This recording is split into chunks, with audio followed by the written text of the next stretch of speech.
Tall tales abound in the Under Empire, tales of an angry dwarf thing cosplaying as Santa Claus.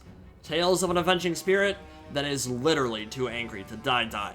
Papa Gromby and the Dwarfs, led by Zablaski, carry their righteous hatred of Thagaraki into battle against Aerocrastic and the Skaven today, but they're marching into the Valley of the Shadow of Death. A storm of gunfire, of warp lightning, of malicious motorbikes, and the crazy contraptions of Clan Scryer.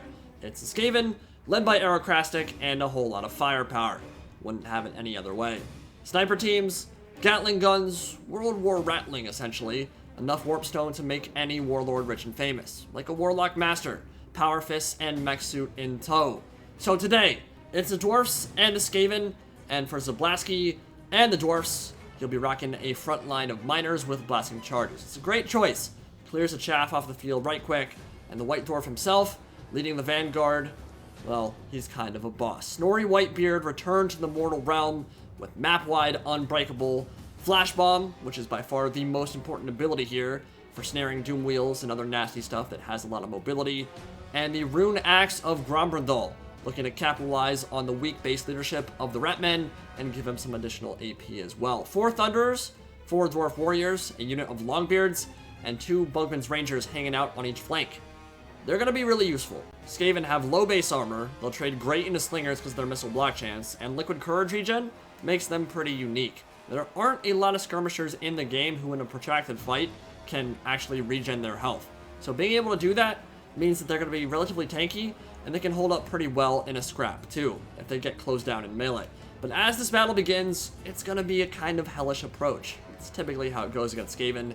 No cannons for the Dwarfs, so the Skaven do outrange them, and Warlock Jezzails will be putting in all that shield breaker traits to good use. And obviously, since the Prophet and the Warlock dropped, this has not been the easiest matchup for the Dawi. To be fair, Skaven give lots of factions a bit of trouble in this patch, but I like Zablaski's build. He definitely has the tools to win. As we take a look at Aerocrastic's build though, there are 5 Skaven Slingers, 2 Ratling Guns, 4 Jezzails, Doom Flayers, which can be pretty nasty to deal with, and a Warlock Master. And he's got those Power Grinder Fists for just Rocky Balboaing his way through enemy hordes. Pretty interesting. Bonus for infantry as well, and Howling Warp Gale and Warp Lightning, both those 2 spells. Now you might say, why bring Howling Warp Gale against Dwarfs? Well, it's hoping that they bring Gyrocopters, and then the Jezzails can just completely take them out of the fight right at the start of the game. There are no Gyrocopters. Dwarfs decided not to go that route. Probably pretty smart, but there is a ton of firepower, and a lot of it are in the Grinding Rotors and the Dwarf Flaying Shredders of those Regiments of Renown and the Doom Flayers themselves. They can be very brutal chariots against a lot of factions, but certainly not the easiest thing for the Dawi to deal with.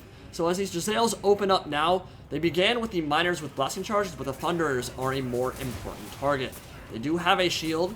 Being able to bypass that shield and go directly into the formation itself, pretty useful. And if all 4 Jezzails focus fire one target, yeah, those Thunderers are going to go down pretty quick.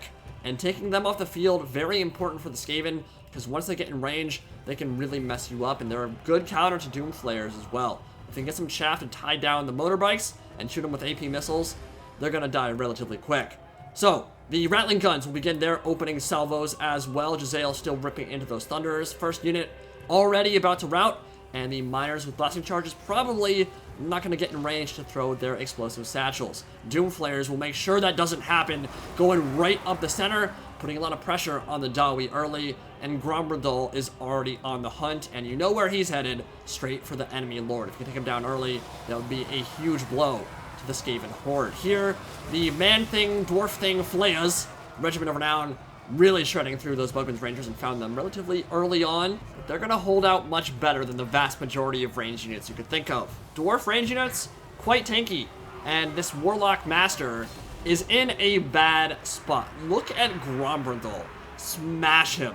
There's like 2 or 3 attacks, and already the Warlock Master is running for the hills, Gromby hot on his tail, and he's got that discouraged contact effect, that minus 16 leadership, really helping make that Master Warlock run the other way. And he's on the hunt now, just going right up the center by himself. No bodyguard, no Kingsguard around him. Just going right up there, trying to shut down some of those important range units. Miners did get into range somehow, but barely. I mean, they're really tattered. Bugman's Rangers out on the left flank are unmolested at this point. turning the low armor infantry of the Raki into pincushions, and the Doom Flayers have begun their rampage into the middle of the Dwarf infantry. So they're pushing up now, kind of a wave assault from the Dwarfs at the moment. Bugman's Rangers are free, the Dwarf-Thing menace moved on to greener and greater pastures, and the Ratling Guns opening up again. Seeing their volleys, it warms my heart. It's a beautiful thing. It's Warhammer incarnate. Dwarf-Thing menace also charging into the flank of these Longbeards, and those kind of charges always hurt really bad because they go down the entire length of the formation, and that means they hit pretty much the max amount of models you could possibly hit in a single charge. Great positioning from Aerocrastic there, and the Longbeards will not get their charge defense because they were not facing the target and they were not braced. So they took a tremendous amount of shredding potential there. They got some losses headed their way for sure. Ratling Guns and Jezzails still firing in and making sure that this approach is as hellish as possible for the Dawi. Sniper fire tracing its way across the beaten zone between these two rivals, and Zablaski gonna beautifully dodge that Warp Lightning raining down from above, and a nice pocket in the back here to start dealing with these Doom Flayers as miners throw their blasting charges into the flank of the Plague Monks.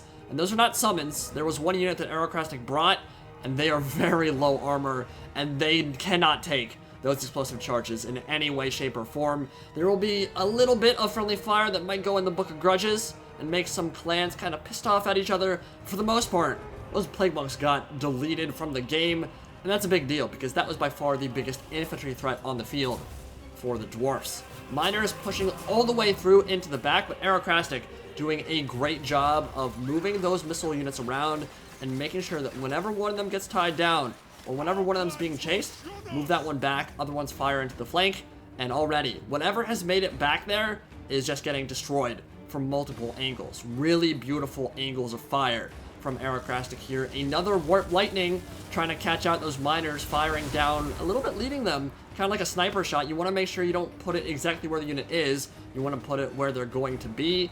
And again, the lightning will contact dwarf formations and send a lot of them to meet their ancestors in the warp. But Papa Gromby's been doing what he does best, protecting his range units with those flash bombs, lowering the melee defense, lowering the speed of any of these Doom Flayers that charge back there. One of them just routed, killed off an entire unit essentially, but the Dwarf-Thing menace is still just that, a menace, and they have more than 80 kills at this point in the game. The Bugman's Rangers are still free for the moment.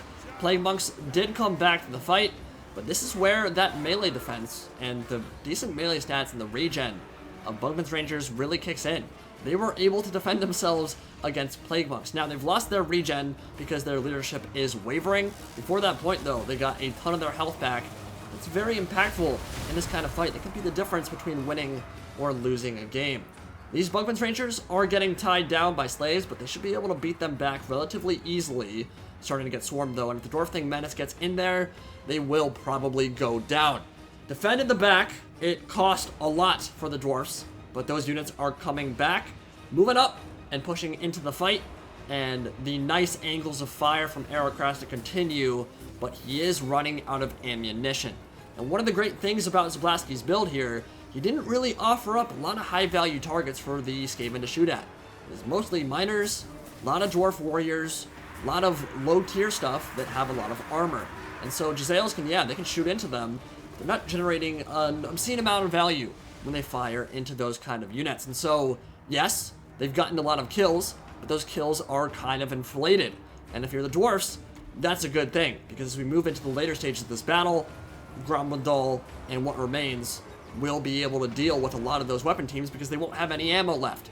Dwarf-Thing menace, flash bomb, look at the range on that thing. That is amazing, lowering the melee defense, lowering the speed, and even Papa Gromby, not exactly the fastest guy in Warhammer Fantasy Battle, managing to close the gap, get in there, and start shredding them with that rune axe of Grombrindal. And taking one down, blue lightning exploding outward, and that's a big kill. Every single time one of those models goes down, Dwarfs edging closer to pulling out a very hard-fought victory. But there is so much left in this battle.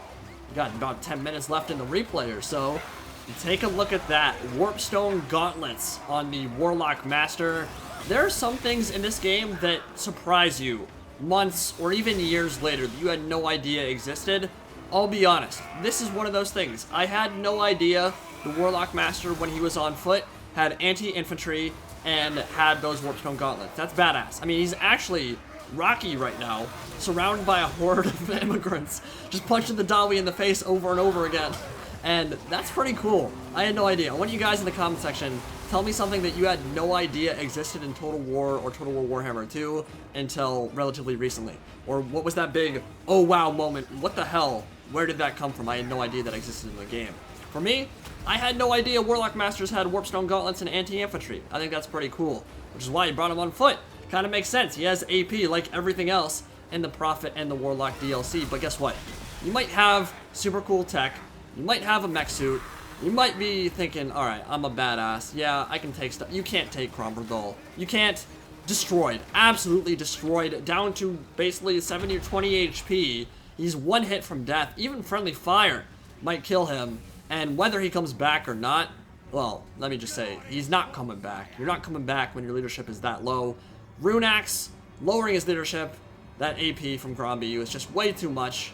And so the Warlock Master is off the field, which is a huge loss for the Skaven. It's a huge loss on the balance of power. It's a huge loss in general. They need that leadership bastion to keep their stuff in the fight. You can see already, a ton of Skaven units are wavering or routing. But they've got that brutal crisscross fire, and Snorri Whitebeard's HP is starting to drop. But the Ratlings just ran out of ammunition pretty much. In fact, I think almost everything for the Skaven now is out of ammo or only has one shot left. And so what that means is, as they get their final volleys in here, they're going to maybe run out of steam. And that's where the Dwarfs can come back. They can claw it back. What's left on the field for the Dwarfs? It's pretty much just Santa Claus himself. What else is there? There are some Bugman's Rangers in the back that are coming in. Besides that, there are no other units left on the field. The Dwarfs have routed. The Skaven are starting to do so as well. So as this game edges closer to the conclusion, we've got a point where weapon teams have to charge in to fight one of the scariest foot lords in Melee. And when I say scary, Grombrindal's scary. 500 weapon strength, majority AP. Very few lords in the game have that kind of damage output. And with the flash bomb, if you send in the wrong thing at the wrong time, and he flashes you, get it? Flash. Then yeah, that's gonna be a big deal, because even those Doom Flayers can take a tremendous amount of damage when he gets the axe on target. But he just used it on the Warlock Jezzails. I'm not sure I like that idea. So he's gonna be able to beat the crap out of those weapon teams anyway. I don't think you need to be using your cooldowns against them. And I understand that the Dwarf-Thing Menace was kind of far away, but at the end of the day, they are motorbikes, they're pretty quick, they can close the gap. Arrowcraster's gonna see that and say, okay, well, you just use your flash bomb, I can move in and start using that the motorbikes just run you over. And these are the biggest threat, because they have the armor sundering, they have the armor piercing, they can deal much more reliable damage than any of these weapon teams in Melee ever could. And they can cycle charge, which means they won't be taking very much HP loss back in their direction. So what Gromby's got to do is save those flash bombs for the Dwarf-Thing Menace. And if he's able to do that, I don't think he has any problems whatsoever carving his way through the horde of weapon teams that are surrounding him. And actually, he just routed the Dwarf-Thing Menace on that charge. That Rune Axe, it's not a weapon that I see brought very often. It's not an item I see brought very often. It's very expensive. Those rare items usually aren't that great an idea to bring, because people usually just like to keep their lord a little bit cheaper. But in this instance, against Skaven, it has been a brilliant choice. Time and again, we've seen these Skaven units running when Gromby gets that contact effect on the discouraged -16 leadership, and Grombrindal has no fear, has popped. He's wavering, but he's unbreakable because of that ability. Map-wide, Bugman's Rangers will not run. Grombrindal himself will not run. Flash Bomb goes down as the Dwarf-Thing Menace charges in, and look at how slow they are moving. Sure, they knocked him down, but where are you gonna go? You have nowhere to go. Attack in the rear, and it looks like another of the flares will drop and explode in a hail of blue lightning. The remaining one, charging through the Bugman's Rangers, who are rallying to their lord's side, and this game is getting incredibly close as we edge towards its conclusion. Skaven slaves charging in, only one model and slivers of HP left on the Doomflayers themselves. Jezzails having to wade in and bash dwarfs over the head with the stocks of their weapons and their shields, and it's a complete melee grind at the end of this battle to see who will win. Bitter rivals fighting all the way to the death. This is what Warhammer Fantasy is all about. Warhammer in a nutshell. Crazy ending, two really good players going at it, and it's still completely up in the air. Grombrindal's been an absolute monster this game. Really enjoyed watching him drop those flash bombs, and there's a reason why he is without a doubt one of the most competitive and best lord choices on the Dawi roster. A lot of it revolves around that flash bomb, a lot of it revolves around that 500 weapon strength. Dwarf Rune Lords are pretty good too, obviously. But can Gromby hold back the tides? Can he do it?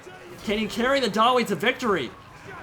There are a lot of troops left on the field, but none of them deal any damage. The only thing it does is that armor-sundering flare, and there's only one of them left. Routing. A lot of routing for the Skaven. This could be a mass rout for Aerocrastic. It could be the Dwarf's Day. Another flash bomb charging in from the flank, and a nice attack. The first one missed, though. Melee defense did kick in. Second time, nope. Just dropped to a sliver of HP, and that should be enough. Even if it doesn't explode here, should be enough to shatter it for good. Skaven just gets tossed 30 feet by the incredibly powerful Dwarf Lord, but Grombrindal is starting to waver as well. Balance bar is even. If he would just stand and fight, he would kill everything that remains for the Skaven, for the Thagaraki. But no. Grombrindal has no fear, was already popped. Unbreakable map wide was already popped. And the Lord of the Dwarfs will run. Feels bad. Definitely feels bad. You can't, from a balance perspective, you can't give Grombrindal Unbreakable. I think the Grombrindal has no fear ability is great. But it is a little bit sad to see him run there when he could have easily killed everything that remained for the Skaven. I guess army losses kicked in. That's round kicked in, and that was enough for Aerocrastic to pull it out. But a incredibly hard-fought game, incredibly well played to both players, really exciting. And those Doomflayers obviously made their mark here. Very good. I mean, they're tailor-made for killing Dawi. There's a reason the Regiment of Renown is called the Dwarf-Thing Menace. They're brutal to fight against. But honestly, Zablaski did a very good job of shutting them down. A lot of those kills are on low-tier stuff that doesn't matter a whole lot. I mean, a lot of that's like on Dwarf Warriors and Miners. So his ability to use those flash bombs and get rid of those Doomflayers throughout the course of the battle, very, very impressive. I think maybe, just maybe, if he could have killed that Dwarf-Thing Menace a little bit earlier instead of using the flash bomb on the Jezzails, in the late game there, maybe he's able to get a couple more attacks off on him and kill him earlier, and maybe he wins the game. But either way, Zabowski played very well in a very difficult matchup, and I liked his build a lot. Miners with blasting charges made a huge impact there, and Grombrindal himself almost carried the day. Hope you guys enjoyed. Peace out.